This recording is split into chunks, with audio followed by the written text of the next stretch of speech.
అందరికీ నమస్కారం and welcome to Suman TV. Top డాక్టర్స్ని మీ దాకా తీసుకొచ్చి క్రెడిబుల్ ఇన్ఫర్మేషన్ మీకు ఇవ్వడమే మా ఉద్దేశం, మా లక్ష్యం. ఇవాళ మన టాప్ డాక్టర్ జిఐ సర్జన్గా చాలా పేరుగాంచిన వ్యక్తి డాక్టర్ వై కృష్ణమోహన్ గారు. ఆయన బేరియాట్రిక్ సర్జరీస్ మాత్రమే, అంటే పొట్ట కట్టేసి వెయిట్ తగ్గించి మార్బిడ్ ఒబేసిటీ నుంచి చాలామందిని విముక్తులు చేసే ఈ సర్జరీలే 3,500కి పైగా చేశారు. అండ్ విషయం ఏంటంటే, దక్షిణ భారతదేశంలో ఫస్ట్ బేరియాట్రిక్ సర్జరీ వీరి చేతుల మీదుగానే జరిగింది. ఎంత గర్వకారణం కదా. అండ్ ఆ తర్వాత వాటితో పాటు ప్యారలల్గా అనేక జిఐ ఇతర సర్జరీస్ కూడా చేస్తూ దాదాపు 12-13 వేల సర్జరీస్ చేయడమే కాకుండా ఒబేసిటీ, లైఫ్ స్టైల్ డిజార్డర్స్, ఇంకా అనేక సమస్యల నుంచి చాలామంది పేషెంట్లకి విముక్తి కల్పిస్తూ వచ్చారు. అండ్ ఇవాళ అన్ని విధాల లైఫ్ స్టైల్ ఎలా మార్చుకోవచ్చు, వారి ప్రయాణం ఎలా కొనసాగింది మాట్లాడదాం డాక్టర్ వై కృష్ణమోహన్ గారితో. Is a laparoscopic robotic GI surgeon and ప్రస్తుతం అమోర్ హాస్పిటల్స్లో వారు ఆపరేట్ చేస్తున్నారు. సార్ వెల్కమ్, నమస్కారం. నమస్తే అండి. బహుశా మీరు 90sలో జిఐలో అండ్ గ్యాస్ట్రోఎంట్రాలజీలో మీరు స్పెషలైజ్ చేస్తున్నప్పుడు బేరియాట్రిక్ సర్జరీ అంత ఊపు అందుకోలేదు. ఇండియాలో స్టార్ట్ అయిందే 2002 నుంచి. రైట్. అయితే ఫస్ట్ కేసు నేను చేసినప్పుడు 2005. అప్పటి నుంచి ఇది బేరియాట్రిక్ సర్జరీ స్టార్ట్ అయింది. సౌత్ ఇండియాలో that was first surgery which was done by me. Oh, south ఇండియాలో ఫస్ట్ సర్జరీ మీరే చేశారు? అసలు బేరియాట్రిక్ సర్జరీ అనేది లేదు ఇక్కడ. సో 2005లో అప్పుడు ఉన్నటువంటి హాస్పిటల్లో చేయడం జరిగింది. బేరియాట్రిక్ సర్జరీ అంటే అందరికీ తెలుసు, పొట్ట కట్టేయడం. సో దానికి ప్రాబ్లమ్ స్టేట్మెంట్ ఏంటి అంటే, కేవలం ఊబకాయం మాత్రమేనా? ఒబిసిటీ అండ్ ఓవర్ వెయిటేనా? ఒబేసిటీ అంటేనే it is inflammatory disease basically. ఒబేసిటీలో రకరకాల కోమార్బిడిటీస్ కూడా ఉంటాయి కనుక టైప్ 2 డయాబెటీస్ మెలైటిస్ కానీ, డిస్లిపిడీమియా కానీ, జాయింట్ పెయిన్స్ కానీ, ఓఎస్ఏ అబ్స్ట్రక్టివ్ స్లీప్ యాప్నియా కానీ, ఇవన్నీ రిలేటెడ్ ప్రాబ్లమ్స్ అన్నీ కూడా ఒబేసిటీ వల్లే వస్తాయి, మార్బిడ్ ఒబేసిటీ. సో దానికి effective solution is bariatric surgeries. డెఫినెట్గా బేరియాట్రిక్ సర్జరీ చాలా ఎఫెక్టివ్ సొల్యూషన్ అవుతుంది. చాలామంది సర్జరీ అంటే భయపడతారు ముందు, అసలు ఎందుకు పొట్ట కుట్టేస్తే సో తిరగట్లేదు కానీ తగ్గిపోతున్నాం అని. యాక్చువల్గా ఇది 3 న్యూరల్ పాత్వేస్ మీద పనిచేస్తుంది, హార్మోనల్ అండ్ న్యూరల్ పాత్వేస్ మీద. ఈ బెరియాట్రిక్ సర్జరీ అనేది ఇప్పుడు మనం చాలామంది ఇంజెక్షన్స్ తీసుకుంటున్నారు కదా, GLP-1 డ్రగ్స్ తీసుకుంటున్నారు. నేను అడగబోయాను, మీరే చెప్పారు సార్. ఈ GLP-1 అనేది యాక్చువల్గా బాడీలో తయారవుతుంది మన అందరికీ కూడా. ఎల్ సెల్స్ నుంచి వస్తుంది. ఐలియంలో ఉన్నటువంటి స్మాల్ ఇంటెస్టైన్లో మనకి డ్యూయోడినము, జిజునము, ఐలియము ఉంటాయి. ఈ ఐలియంలో ఉన్న ఎల్ సెల్స్ నుంచి GLP-1 సెక్రెట్ అవుతుంది. ఎప్పుడైతే ఫుడ్ వచ్చి ఎల్ సెల్స్ని తాకుతుందో అప్పుడు GLP-1 రిలీజ్ అవుతుంది. అయితే మనం బయట నుంచి ఇంజెక్షన్స్ ఇవ్వడం వల్ల ఫోర్స్డ్ ఫాస్టింగ్లోకి వెళ్తున్నాం. ఎప్పుడైతే ఇంజెక్షన్స్ ఆపేస్తామో ఆటోమేటిక్గా మళ్ళీ స్టోరీ మామూలే.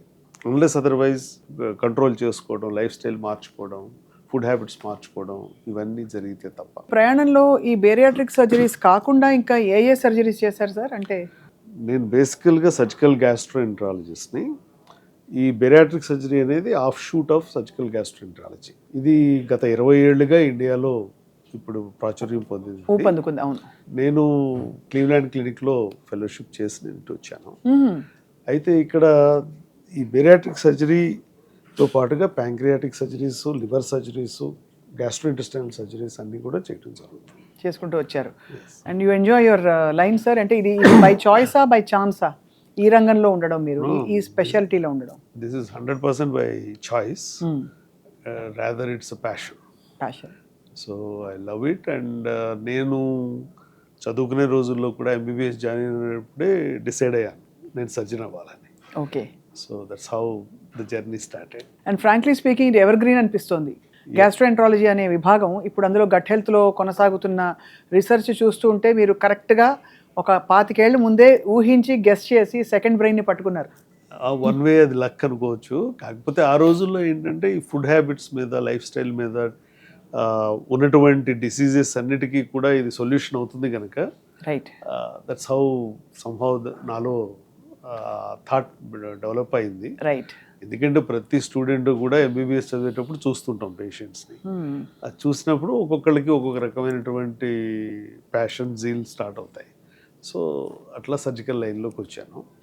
వచ్చిన తర్వాత there are lot of experiences which we learn by every patient and every day. And learning is never ending కదా. సార్ ఆబ్వియస్లీ మీ కెరియర్లో మీరు చేసిన అనేక సర్జరీస్లో లైఫ్ సేవింగ్ క్రిటికల్ సర్జరీ నేను ఇంత మెడిసిన్ చదువుకున్నందుకు I made my parents proud, I made myself proud అనుకున్న ఒక కేసు చెప్పండి మాకు. ఖమ్మం నుంచి ఒక కేసు రావడం జరిగింది. ఇది జరిగి కూడా ఒక 10 ఏళ్ళు అయి ఉండొచ్చు సుమారుగా, అంటే 8 to 10 years మధ్యలో. ఇతను యంగ్ చాప్, ఒక 35 years అట్లా ఉంటాయి. ఇతని ప్రాబ్లం ఏంటంటే గ్యాస్ట్రిక్ ప్రాబ్లం. సో ఎప్పుడు కూడా బ్లోట్ అయిపోతూ ఉంటుంది, తర్వాత వామిటింగ్ అయిపోతుంది ఏం తిన్నా కూడా ఎక్కువ తింటే. మామూలుగా వెయిట్ అయితే మామూలుగానే ఉండేవాడు. సరే అతను నా క్లినిక్ వచ్చినప్పుడు అందరి దగ్గరికి వెళ్ళాను సార్, అన్నీ అయిపోయినాయి, రకరకాల ట్రీట్మెంట్ మీద పెట్టారు నన్ను, కానీ నాకు తగ్గడం లేదు అంటే గ్యాస్ట్రైటిస్, ఎన్నోసార్లు ఎండోస్కోపీ కూడా అయింది అతనికి, అల్సర్స్ ఏమీ లేవు. కానీ తీరా చూసిన తర్వాత హైటస్ హెర్నియా అనేది ఉంది ఇక్కడ. పొట్ట బాగా పైకి వెళ్ళిపోతుంది, పొట్ట చెస్ట్లోకి వెళ్ళిపోతుంది. అవును. సో దట్ ఎప్పుడు ఎసిడిటీ ఉంటానే ఉంటుంది. గడ్ జిఆర్డి. సో ఈ గ్యాస్ట్రోఇసోఫేజియల్ రిఫ్లెక్స్ అనేది తగ్గడం లేదు. తర్వాత పిహెచ్ స్టడీస్ అన్నీ చేశారు, కానీ మందులతో నడుపుతున్నారు. సో అతనికి అప్పుడు కానీ సర్జరీ అంటే భయం అతనికి. అందుకని వేరే వాళ్ళు చెప్పినా కూడా సర్జరీ అని అతను సర్జరీకి వెళ్ళాల. సో కేవలం మందుల మీదే నడుపుతూ ఉన్నాడు. దానివల్ల యాక్చువల్గా ఈ పీపీఐస్ కంటిన్యూస్గా వాడితే కొన్ని కాల్షియం డిస్టర్బెన్సెస్ కూడా వస్తాయి బాడీ. అవును, జాయింట్ పెయిన్స్ రావడం కానీ ఇట్లాంటివి జరుగుతూ ఉంటాయి. ఏంటి ప్యాన్లు అవి ఇవి వేసేసుకుంటాయి. మామూలుగా ఇది ఓవర్ ది కౌంటర్ మెడికేషన్ లాగా ప్యాంటోప్రజోల్, రాబిప్రజోల్ ఇవన్నీ వాడుతున్నారు కదా. When we found this hiatus hernia, అప్పుడు దానికి ఆపరేట్ చేయడం జరిగింది. సో అంటే స్టమక్ని మళ్ళీ నార్మల్ పొజిషన్కి తీసుకొచ్చి ఆ వాల్వ్ ఏదైతే ఉందో అది మళ్ళీ రీక్రియేట్ చేస్తాను. అది క్రియేట్ చేసినప్పుడు ఇమీడియట్గా by next day 24 hours relief అయిపోతుంది. అతనికి ఉన్న సిమ్టమ్స్ అని, అంతకుముందు వామిటింగ్స్ బాగా లైట్ అయిపోతుంది కదా, కంప్లీట్గా లైట్ అయిపోతుంది. Similar case by name female patient, she is working with some environmental డిపార్ట్మెంట్లో పనిచేసేది ఆమె. Even when she came similar problems, తను ఏం తిన్నా కూడా లంచ్ బ్రేక్లో అందరితో తినలేక ఫుడ్ వామిటింగ్ అయిపోతుందని పక్కకెళ్ళి వామిటింగ్ చేసుకోవడం. That is what her experience. And when she came to my clinic, suicidal tendencies కూడా వస్తున్నాయి నాకు, ఇది అసలు ఎట్లా తగ్గుతుందో తెలియట్లేదంటే same problem hiatus hernia grade 4, Barrett's oesophagus కూడా వచ్చేసింది ఆమెకి. అది ప్రీ క్యాన్సరస్ బ్యారెట్స్ ఈసోఫేగస్ అనేది. సో వెంటనే ఈ ఆపరేషన్ చేయడం జరిగింది వాళ్ళకు కూడా హైటస్ హెర్నియాకి. ఆమెకు కూడా సేమ్ ప్రాబ్లం, స్టమక్ చెస్ట్లోకి వెళ్ళిపోవడం, దాన్ని మళ్ళీ కింద తీసుకొచ్చి ఫిక్స్ చేయగానే 1 dayలో మళ్ళీ అన్ని నార్మల్ సెట్ అయిపోయింది, అన్నీ నార్మల్. 100% రిజల్ట్స్ వస్తాయి. సార్ మీరు ఎంత పెద్ద పొట్టని కట్టేశారు చెప్పండి బెరియాట్రిక్స్లో? What is the biggest or the most highest weight that you operated? అంటే వెరీ రీసెంట్లీ 238 kilos. బాబోయ్, స్త్రీయా పురుషురా సార్? మన తెలంగాణ హైకోర్టులోనే ఆయన పనిచేస్తారు అడ్వకేట్గా. సో ఆయన చేయడం జరిగింది. Actually he came to emergency with coma, అంటే కోమాలోకి వెళ్ళిపోయే పరిస్థితిలో మెటబాలిక్ ఎసిడోసిస్తో ఆయన ఈఆర్కి తీసుకొచ్చారు. తీసుకొచ్చినప్పుడు చూసి గాలి తీసుకోలేక, వీళ్ళకి ఏమవుతుందంటే అబ్స్ట్రక్టివ్ స్లీప్ యాప్నియా ఉన్నప్పుడు over a period of time carbon dioxide లోపలే ఉండిపోతుంది బాడీలో. మనందరం కార్బన్ డైఆక్సైడ్ బయటకు వదులుతాం, వాళ్ళ లంగ్స్లో ఆ కెపాసిటీ లేక కార్బన్ డైఆక్సైడ్ పెరుగుతుంది. పెరిగినప్పుడు వాళ్ళకి ఎసిడోసిస్ వస్తుంది. వచ్చినప్పుడు స్లోగా అది బ్రెయిన్లో అమోనియా లెవెల్స్ కూడా ఒక్కోసారి పెంచుతూ ఉంటుంది, అండ్ ఇట్ ఈస్ డేంజరస్. ఆ స్టేజ్లో అతన్ని తీసుకొని ఆల్మోస్ట్ నార్మల్ స్థితికి తీసుకొచ్చి ఆ తర్వాత ఒక 15 రోజుల తర్వాత బేరియాట్రిక్ సర్జరీ చేయడం జరిగింది. నౌ ప్రజెంట్ వెయిట్ నిన్నే చూశాను యాక్చువల్గా ఆయన్ని, 192 kilos-కి వచ్చాడు ఆయన. 238 నుంచి 192కి వచ్చారు. 192 in 1 month time. 1 month, that's a lot of weight loss. అంటే basically 10% of your body weight is water. Correct, తగ్గిపోయే బాడీ వెయిట్. అందుకే మనం ఈ జిమ్కి వెళ్ళినా ఫాస్టింగ్ చేసినా 10% ఆఫ్ బాడీ వెయిట్, అంటే ఒక 100 kilos మనిషి కనుక ఫాస్టింగ్ చేస్తే ఓ 10 kilos డెఫినెట్గా తగ్గిపోతారు. అదే కదా, ఇన్ మంత్స్ టైం. ఎందుకంటే ముందు వాటర్ వెయిట్ పోతుంది. వాటర్ వెయిట్ దానే కదా అనబాలిక్ క్యాటబాలిక్ స్టేట్స్ లో ఉంటాయి సార్. కరెక్ట్, అంతే. సో ఎప్పుడైతే ఈ వాటర్ పోయిందో నేను 10 kilos తగ్గిపోయాను అనుకుంటారు. అవును, ఆ తర్వాత 1 kilo తగ్గదు. అందుకని బికాస్ ముందు వాటర్ వెయిట్ పోతుంది, బట్ ఫ్యాట్ ని టార్గెట్ చేయాలంటే it has to come to catabolic state. True. So దానికి ఇప్పుడు కీటో అని క్యాలోరిఫిక్ వాల్యూస్ తగ్గిస్తున్నాం, తక్కువ క్యాలరీస్ ఫుడ్ తీసుకుంటున్నాం, అట్లాగే కొంత ఎక్సర్సైజ్ ఇవన్నీ చేస్తే అప్పుడు ఫ్యాట్ కరిగి ఇప్పుడు ఈయన 192 నుంచి ఇంకా తగ్గుతాడా? He'll come to in years time he may be 100. ఒక 1.5 yearలో 80కి వచ్చేస్తాడు. అప్పుడు వాళ్ళ ఇంట్లో వాళ్ళు వాళ్ళ ఆవిడ గుర్తుపడతారా sir? Personally he never got married because of this weight. Oh okay. So we hope the better future is there. He has a better future. No naturally sir weight gain is అంటే more than a social taboo. ఏదో over వెయిట్గా కనిపిస్తున్నాము inconvenience కంటే కూడా చాలా issues వస్తాయి దాంతో, emotional issues, related issues అన్నీ ఉంటాయి. కొందరికి family even I have seen patients who got divorced because of weight. Weight గెయినా సార్? ఆ తర్వాత సర్జరీ చేసిన తర్వాత మళ్ళీ నార్మల్ అయిపోయినప్పుడు మళ్ళీ వాళ్ళు కలవడానికి ప్రయత్నించడం ఇవన్నీ రకరకాలు అంటే వింటూ ఉంటే God has given an opportunity to change the lives. So అది వాళ్ళు మళ్ళీ వచ్చి చెప్పినప్పుడు నాకు it is almost like a hearing a song. So your tagline must be the wait is over. Yes. So anyway sir, I think అంటే more than the surgeries you do and ఒక కెరియర్గా ప్రొఫెషన్గా చూస్తే మీరు the way you're transforming lives is phenomenal. నిజంగానే That gives satisfaction. చాలా satisfaction వస్తుంది కదా doctor Krishnamohan గారు. Sir ఇప్పుడు 100 ఏళ్ళు బ్రతకాలంటే పర్ఫెక్ట్ వెయిట్ ఉంటే 100 ఏళ్ళు బ్రతుకుతావు కాబట్టి నీ వెయిట్ని నువ్వు మేనేజ్ చేయనే ఒక వచ్చేసింది నానుడు. అందరిలో కామన్ పీపుల్ మీరు గ్రామీణ ప్రాంతాలకు వెళ్ళినా ఏదో ఒక జిమ్మోనో యోగానో ఒక డైటింగో డ్రై ఫ్రూట్స్ తినడం ఏదో ప్రాక్టీసెస్ పెట్టుకుంటున్నారు. సో మీ ఫిలాసఫీ ఏంటి? ఎక్కువ కాలం బ్రతకాలంటే what is the secret formula? As you said, quality of life is very important than quantity of life. So ఈ క్వాలిటీ ఆఫ్ లైఫ్ మెయింటైన్ చేయడం అంటే మెటబాలిజం మెయింటైన్ చేయడం. అవును, మెటబాలిజం మెయింటైన్ చేయాలంటే సూర్యుడిని మనం గుర్తించాలి. Because your body is working with sunlight. So sunlight నుంచి సన్సెట్ వరకు మనం తినేటువంటి టైమింగ్స్ ఎట్లా ఉన్నాయి, సర్కాడియన్ రిథమ్ను మనం పాటిస్తున్నామా లేదా, స్లీప్ చాలా ఇంపార్టెంట్. యాక్చువల్గా మన మెటబాలిజం రికవర్ అవ్వాలి అంటే ప్రతి ఒక్కళ్ళు స్లీప్ సైకిల్ మెయింటైన్ చేయాలి. అవును. సో సన్సెట్ నుంచి ఒక 4 hours మనకి కార్టిసాల్ అనే స్ట్రెస్ హార్మోన్ 0 అయిపోతుంది కనుక 10కి పడుకోవాలి. ఒక 5 hours of sleep is quite good enough. ఆ తర్వాత వాళ్ళు మళ్ళీ వాళ్ళ దైనందిన కార్యక్రమాలకు వెళ్ళొచ్చు.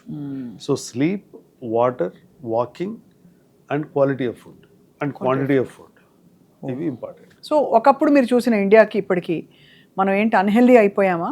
రిలేటివ్లీ చాలా మారిపోయామా? ఇండియా హెల్దీగా ఉండి ఇప్పుడు అన్హెల్దీగా ఎందుకు మారిపోయింది అనే చర్చ బాగా జరుగుతుంది. నేనే ఎన్నో అన్హెల్దీ ఇండియా టాక్ షోస్ చేశానన్నమాట. బేసికలీ మొబైల్ వాడకం కావచ్చు, the way we're prioritising things, పరుగులు ఎక్కడికో.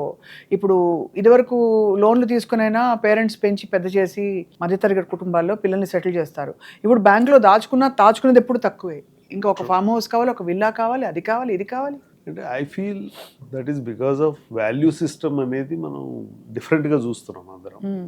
ఒకప్పుడు పేరెంట్స్, ఆ తర్వాత చదువుకోవడాలు, ఆ తర్వాత జాయింట్ ఫ్యామిలీ సిస్టమ్, ఒకళ్ళొకళ్ళు షేర్ చేసుకోవడం, లైఫ్ షేర్ చేసుకోవడం ఇవన్నీ ఉండేవి. అందువల్ల స్ట్రెస్ లెవెల్స్ కొంచెం తక్కువ ఉండేవి.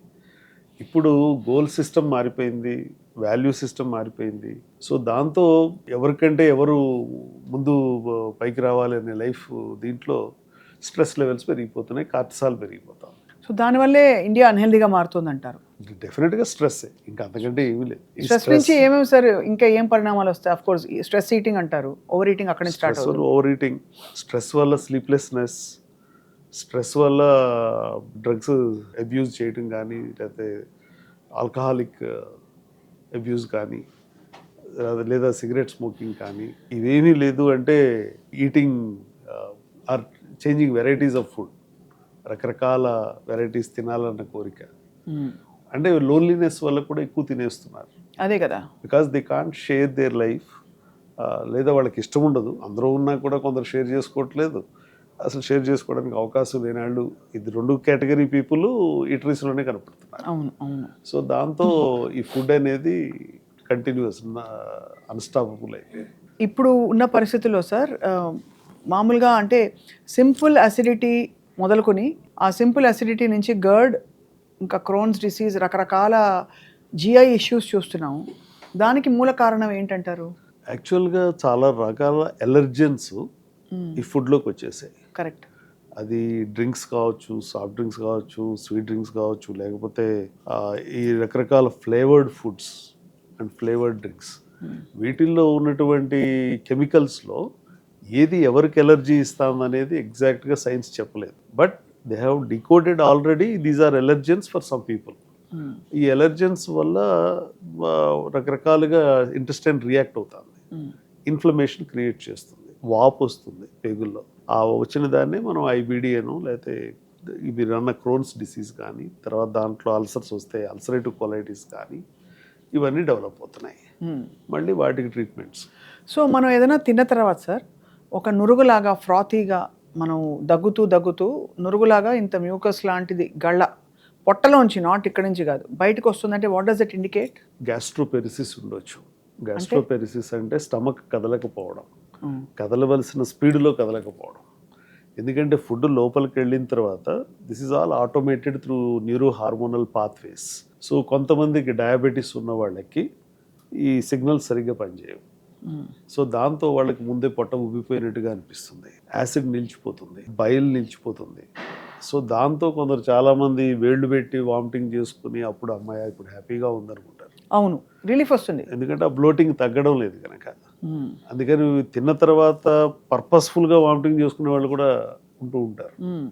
యాక్చువల్గా ఇవన్నీ చేయక్కర్లా. రీజన్ రూట్ కాజ్ అనాలిసిస్ చేసుకోగలిగితే ఎందుకు నా స్టమక్ ఎందుకు కదలటం లేదు, నాకు ఎందుకు బ్లోటింగ్ వస్తుంది అనేది చూసుకుంటే తెలిసిపోతుంది. అలాగే సార్ కామన్ సిమ్టమ్ తిన్న తర్వాత ఇక్కడ చెస్ట్లో నొప్పి వచ్చి వీపులో కూడా ఎవరో కత్తితో పొడిచినంత భయంకరమైన నొప్పి ఉంటుంది. ఆ నొప్పి అన్బేరబుల్గా ఉంటుంది. మేబీ కొంచెం సేపు అటు ఇటు బాగా కదిలిన తర్వాత ఒక తేనెపొచ్చి లేదు ఇంకేమైనా జరిగాక మీరు అన్నట్టు ఇది కొంచెం ఫుడ్ కూడా బయటకు వచ్చాక కొంచెం రిలీఫ్ వస్తుంది. అవును, అది కూడా ఫుల్గా తగ్గదు. అప్పుడు యాంటీడైన్ వేసుకుంటారు అందరూ. బేసికల్లీ ఇదే గ్యాస్ట్రోపెరిసిస్ అంటేనే స్టమక్ నిశ్చలంగా ఉండిపోవడం, అది కదలాల్సినటువంటి పెరిస్టాలిటిక్ మూమెంట్స్ రాకపోవడం. ఎప్పుడైతే ఇది బెలూన్ లాగా బ్లోట్ అవుతుందో డయాఫ్రమ్ని టచ్ చేస్తుంది. సో డయాఫ్రమ్ దగ్గరికి వచ్చేటప్పటికి ఫ్రెనిక్ నర్వ్ ఉంటుంది. ఈ నర్వ్ ఇరిటేట్ అయినప్పుడు షోల్డర్ పెయిన్ వస్తుంది కొందరికి, అవును, కొందరికి హెడేక్ వస్తుంది, కొందరికి ఎగ్జాక్ట్గా బ్యాక్ సైడ్ పెయిన్ వస్తుంది. సో ఎప్పుడైతే అందుకనే వాటర్ కానీ ఏదైనా తాగి కొంచెం అటు ఇటు నడిస్తే ఆ కంటెంట్ కిందకి వెళ్ళిపోవడం వల్ల మళ్ళీ నార్మల్ అయిపోతుంది. చాలాసార్లు హార్ట్ అటాక్ అని చాలా మంది భయపడతారు సార్. హ్యాండ్ అంతా లాగుతుంది.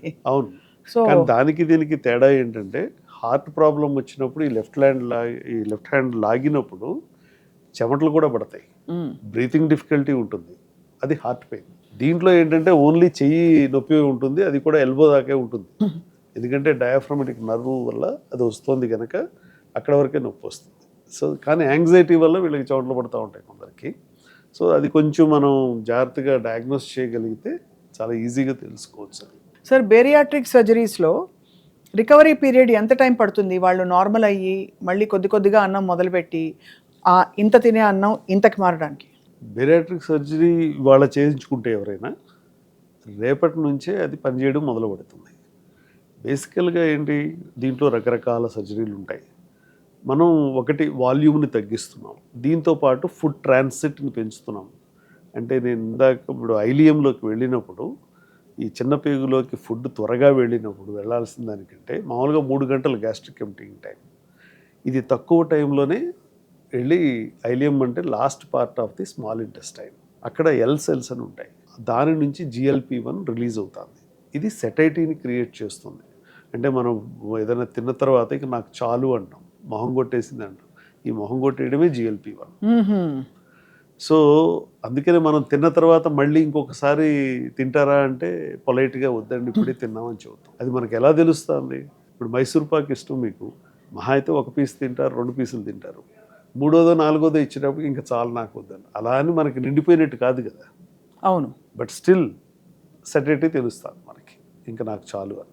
దిస్ ఈజ్ వాట్ బ్రెయిన్లో ఉన్న హైపోథలామస్ చేసేటువంటి సిగ్నల్.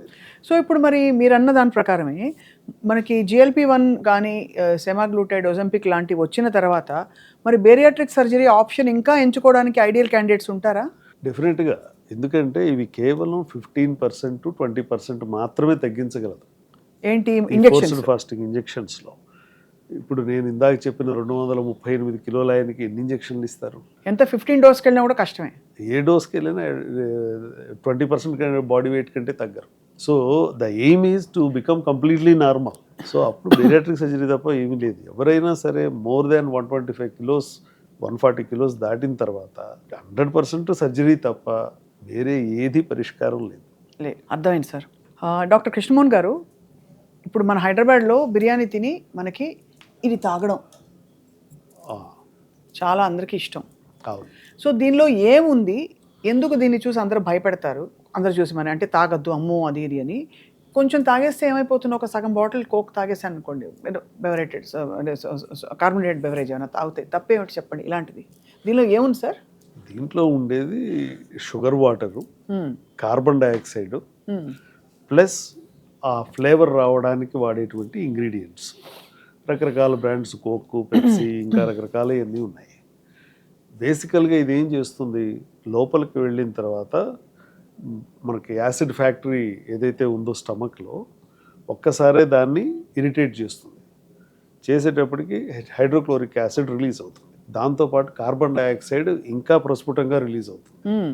అప్పుడు బెలూన్ లాగా స్టమక్ ఉబ్బిపోతుంది. చాలామంది బిర్యానీ, ఈ సాఫ్ట్ డ్రింక్ రెండు కాంబినేషన్ చేస్తూ ఉంటారు. ఎప్పుడైతే బిర్యానీ తీసుకొని ఇది కనుక సాఫ్ట్ డ్రింక్ తాగినప్పుడు స్టమక్ బెలూన్ లాగా ఉబ్బిపోయినప్పుడు ఒక్కసారి పట్టేసినట్టు అవుతుంది. అది కిందకి వెళ్ళిపోతుంది, ఎందుకంటే అప్పుడు వెంటనే పైలోరిక్ స్ఫింక్టర్ రిలీజ్ అవుతుంది, దాంతో ఇంటెస్టైన్లోకి వెళ్ళిపోతుంది. అందుకని పెప్సీనో కోకో తాగితేనే బిర్యానీ బాగుంటుందనే ఫీలింగ్ వస్తుంది వాడికి. మ్మ్. ఎందుకని అది కిందకి వెళ్ళిపోయింది కనుక అబ్బా ఇప్పుడు బాగుంది, అంటే కరెక్ట్గా డైజెస్ట్ ఆ తేనుపులు వస్తే ఫుల్ అయినట్టు అనమాట. యాక్చువల్గా కార్బన్ డైఆక్సైడ్ క్రియేట్ చేసుకుని మనమే దాన్ని తేనుపుల రూపంలో బయటికి తీసుకొచ్చి వీఆర్ ఎంజాయింగ్ ఇట్. అది అంతే. ఎందుకంటే ఆ వాటర్లో ఉన్న కార్బన్ డైఆక్సైడ్ వల్లే ఈ ప్రాబ్లం అంతా. మా ఇంట్లో ఒక వంట ఆవిడ ఉన్నారు సార్. ఆవిడే అమ్మ ఏంటో తిన్నది అరగలేదమ్మా, కొంచెం నాకు లిమ్కా తెప్పించి అంటుంది.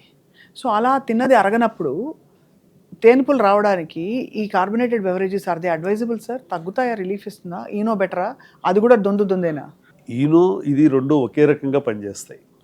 బేసికల్లీ ఏంటి, గ్యాస్ని పెంచేస్తున్నాయి. కార్బన్ డైఆక్సైడ్ వల్ల స్టమక్ ఉబ్బిపోయింది. స్టమక్కి పైన ఒక ద్వారం ఉంది, కింద ఒక ద్వారం ఉంది. ఈ కింద ద్వారాన్ని పైలోరిక్ స్ఫింక్టర్ అంటాము, పైదాన్ని గ్యాస్ట్రో ఈసోఫిజియల్ స్ఫింక్టర్ అంటాం. ఇప్పుడు తాగినప్పుడు ఇది ఉబ్బిపోయినప్పుడు పైకి వెళ్ళడానికి మెకానిజం లేదు. ఆ మెకానిజం వస్తే అది వామిటింగ్ అయ్యాక, సో కిందకి పోవాలి.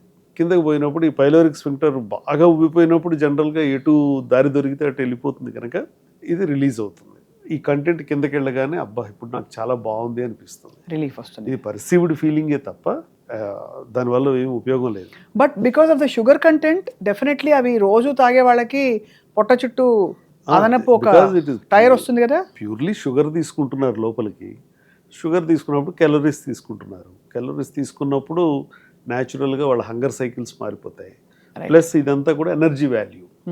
సో దాంతో ఎక్కువ వెయిట్ పెరిగిపోవడం, డయాబెటీస్ రావడం, లేకపోతే ఎన్ఏఎఫ్ఎల్డి అంటే మనకి లివర్లో ఫ్యాట్ స్టోర్ అవ్వడం, ఇవన్నీ కూడా ఒకదానికొకటి లింక్ అయ్యి వస్తాయి. కానీ ఇవి సర్వసాధారణం అయిపోయి ఇప్పుడు అందరూ అంటే తినే ప్రతిదాన్ని ఎగ్జామిన్ చేయాల్సిన రోజులు అయితే వచ్చేసాయి.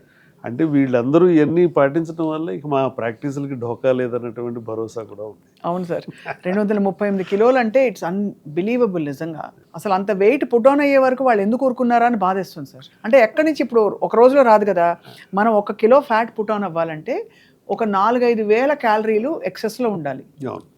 సో వాళ్ళు ఎన్ని రోజులు ఎన్ని చేస్తే అంత వెళ్తుంది. అసలు వెళ్తున్నప్పుడు కొంచెం బట్టలు పట్టకపోతేనే కొంచెం అందరూ సెల్ఫ్ కాన్షియస్ అయిపోతారు కదా సార్. సెల్ఫ్ కాన్షియస్ అయిపోయి అరే కొంచెం వెయిట్ పుట్ ఆన్ అయ్యో కొన్ని రోజులు ఏదో చేద్దాం అంటాం. అంత వెయిట్ అయ్యే వరకు ఎలా ఊరుకుంటారు? స్ట్రెస్సా? స్ట్రెస్. ఎందుకంటే స్ట్రెస్లో ఉన్నప్పుడు it is something agitation, psychological agitation. Stress అంటే కొందరు బ్యాలెన్స్ చేసుకుంటారు, కొందరు బ్యాలెన్స్ చేసుకోలేరు. ఆ ఇంబ్యాలెన్స్ అయినప్పుడు హెడోనిక్ ఈటింగ్ అంటాం. హెడోనిక్ ఈటింగ్ అంటే ప్లెజర్ ఈటింగ్. ఆ టైంలో మనం సంతృప్తి పరచుకోవాలంటే ఏదో ఒకటి తింటాం. అంతే. అక్కడ ఉన్న స్వీటో లేకపోతే కారమో ఏదో ఒకటి నచ్చింది తీసేసుకుంటారు. తీసుకుని వాళ్ళని వాళ్ళు సంతృప్తి పరచుకుంటున్నారు.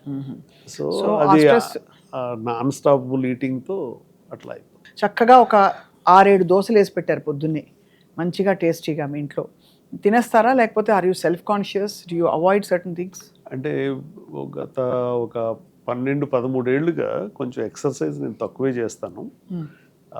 కొంచెం వాకింగ్ తప్ప పెద్ద ఎక్కువ స్ట్రెంగ్త్ ఎక్సర్సైజెస్ కావాలి ఒక ఏజ్ వచ్చిన తర్వాత. అవి చేయడానికి టైము సరిపోవడం లేదు, అంతగా పెద్దగా చేయడం లేదు కనుక ఇంటర్మీడియట్ ఫాస్టింగ్ నాకు నేనే అలవాటు చేసుకున్నాను. ఎన్ని గంటలు సార్? 16 గంటలు తినకుండా ఉంటారా? అంటే కార్టిసాల్ మనకి డౌన్ అయ్యే టైంలో ఫస్ట్ మీల్ వెళ్ళాలి. అంటే సన్ రైజ్ అయిన తర్వాత 2 అవర్స్కి కార్టిసాల్ 0 అవుతుంది. అంటే 8:30.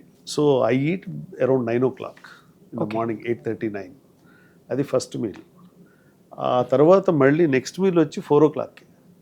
ఇక మధ్యలో ఏమి ఉండదు. మధ్యలో ఏముండదు, తర్వాత ఏముండదు. ఇక తర్వాత ఏమి ఉండదు. 4 o'clock తర్వాత ఆకలేస్తే రాత్రి నిద్ర పట్టదు కదా? ఎప్పుడన్నా ఆకలిస్తే ఫ్రూట్ ఏదన్నా తీసుకుంటాను అంతే అంతే. బట్ మెయిన్ మీల్స్ ఇవే. బట్ ఈ మీల్స్లో రెస్ట్రిక్షన్స్ ఏమి ఉండవా? No restriction, no rice, no only millets, ఏదైనా తినేయచ్చు. ఏదైనా తినచ్చు. రైట్ రైట్ అంటే ఆయిలీ ఫుడ్ వద్దు, మరీ హై క్యాలరీ డైట్ తీసుకోకూడదు. రైట్. బట్ రెగ్యులర్గా మీరు తినే కూరలన్నీ తినవచ్చు, non veg, vegetarian, anything whatever. పెళ్ళిళ్ళకి వెళ్ళిపోతే పెళ్ళిళ్ళకి వెళ్తే షేక్ హ్యాండ్ ఇవ్వడమే, అక్కడికి వెళ్ళి తినకూడదు. అర్ధరాత్రి 10కి 11కి తినేయడం మొదలు పెడితే అక్కడి నుంచే కదా సార్ కొంచెం బ్రేక్ అవుతుంది మన హెల్దీ జర్నీ. ఒక్కరోజు తింటే ఇవాళ అలాంటి ఫంక్షన్స్లో మళ్ళీ నెక్స్ట్ డే సరిగ్గా డైజెస్ట్ అవ్వదు, ఇదంతా గొడవ. తెలియకుండానే మనం స్వింగ్ అయిపోతాం. సో బెటర్ థింగ్ అంటే పెళ్ళిళ్ళు ఫార్చునేట్లీ ఆర్ అన్ఫార్చునేట్లీ ఆ శుభముహూర్తాలు అవి ఉంటాయి కనుక సో ఆ టైంలోనే వాళ్ళు పెడతా ఉంటారు. సో నేనైతే చాలా వరకు ఇంట్లోనే తిని ఆ తర్వాత వెళ్తాను, వెళ్ళి అక్షంతలు వేసి వచ్చేయడం. So me secret is your intermediate fasting and disciplined about being disciplined about food. కొంత వాకింగ్ చేస్తారు అంతే. కొంత అలవాటు అయిపోయిన తర్వాత తినలేము, తినాలన్నా. సో స్ట్రెస్ వచ్చినప్పుడు ఏం చేస్తారు సార్ మీరు? స్ట్రెస్ వచ్చినప్పుడు బేసికల్లీ ఫుడ్ మీద కంటే కూడా I change my thought process. ఏదో ఒక బుక్ చదవడమో, లేకపోతే ఏదో ఒకటి వినడమో, లేకపోతే ఇప్పుడు సోషల్ మీడియా ఉంది కనుక రకరకాల థాట్ ప్రాసెసెస్ మనకి చేతిలోనే ఉన్నాయి కనుక ఎవరేం మాట్లాడుతున్నారో ఒకటి రెండు వింటూ ఉంటామో, లేకపోతే మన థాట్స్ మార్చుకోవడం అంతే. మనం అనుకుంటా సార్ గట్ సెకండ్ బ్రెయిన్ అని, అదే మన సెకండ్ బ్రెయిన్. మనకి ట్విన్నింగ్ అవుతుందట. అంటే మన పర్సనాలిటీ మనం క్రియేట్ చేసేస్తుందంట. మొత్తం AI is creating alter ego or whatever. True. Thought ప్రాసెస్ని చేంజ్ చేసుకోగలిగితేనే స్ట్రెస్ కాంపోనెంట్ తగ్గుతుంది ఎవరికైనా. అవును, కరెక్ట్. ఇప్పుడు హై స్ట్రెస్లో ఉన్నా నేను, ఇప్పుడు సర్జరీ ఈజ్ ఆల్సో స్ట్రెస్. ఒకసారి స్ట్రెస్ ఇది చేసేసే ముందుగా ఏ ఆలోచన ఉండదు మాకు, కానీ చేసేసిన తర్వాత బాగా అలసిపోయినట్టు ఉంటే కనుక దాన్ని థాట్ ప్రాసెస్ చేంజ్ చేయడం కోసం అని చెప్పి జస్ట్ వి బ్రౌజ్. కానీ ఎక్కువసేపు దీన్ని ఇప్పుడు ఇది కూడా చాలా ప్రాబ్లం అయిపోతుంది. ఇప్పుడు రాత్రిపూట చాలామంది అప్పుడే న్యూస్ చూడటం కానీ, అప్పుడే బ్రౌజ్ చేయడం కానీ, రకరకాల ఛానల్స్లోకి వెళ్ళిపోతున్నారు. ఎంతసేపు మీరు స్క్రీన్ టైం పెట్టుకుంటే అంత ఇన్ఫ్రారెడ్ రేస్ డైరెక్ట్గా స్టిమ్యులేట్ చేస్తాయి. మెలటోనిన్ తగ్గుతుంది. మెలటోనిన్ లేకపోతే నిద్ర రాదు, కార్టిసాల్ పెరుగుతుంది. ఇది తగ్గడానికి మళ్ళీ 2-3 గంటలు పడుతుంది. అంటే రాత్రి 12-1 గంట అయిపోతుంది. ఎంతసేపు బ్రౌజ్ చేస్తే, సపోజ్ ఒక 1 అవర్ బ్రౌజ్ చేస్తే మీకు ఇంకో 1 అవర్ దాకా నిద్ర రాదు. అర్థమైంది. సో ఇవన్నీ మన లైఫ్ స్టైల్ అడిషన్స్. మనం ఎన్హాన్స్ అయ్యి టెక్నాలజికలీ ముందుకెళ్తున్నాం అనుకుంటున్నాం, కానీ మన ఆరోగ్యం చాలా ఇంకా గాజుపదునుగా తయారైంది. బేసికల్ నేను అనుకోవడం స్ట్రెస్సే కారణం. అది మనం అనుకున్న వాల్యూ సిస్టమ్స్ మారిపోవడం. అది అంటే వాట్ ఈజ్ మై గోల్, ఏం చేయాలనుకుంటున్నాను నా లైఫ్లో అనేది మనందరికీ వాల్యూ పోస్టులన్నీ మారిపోతున్నాయి కదా. అంటే బేసికలీ ఫ్లాంబాయింట్ లైఫ్కి అలవాటు పడిపోవడం. సో పిల్లలు కూడా సైకిల్ ఉన్నవాళ్ళు, బైక్ ఉన్నవాళ్ళు, కారు ఉన్నవాళ్ళు ఇంకా పెద్ద కారు, ఇవన్నీ అయిపోతే ఇంకేదో ఆట, ఇలా రకరకాలుగా గోల్ పోస్టులన్నీ మారిపోతున్నాయి ఎప్పటికప్పుడు. అది ఏంటి, ఆలోచించి గోల్ పోస్ట్ మార్చట్లేదు, జస్ట్ పియర్ ఇన్ఫ్లుయెన్స్.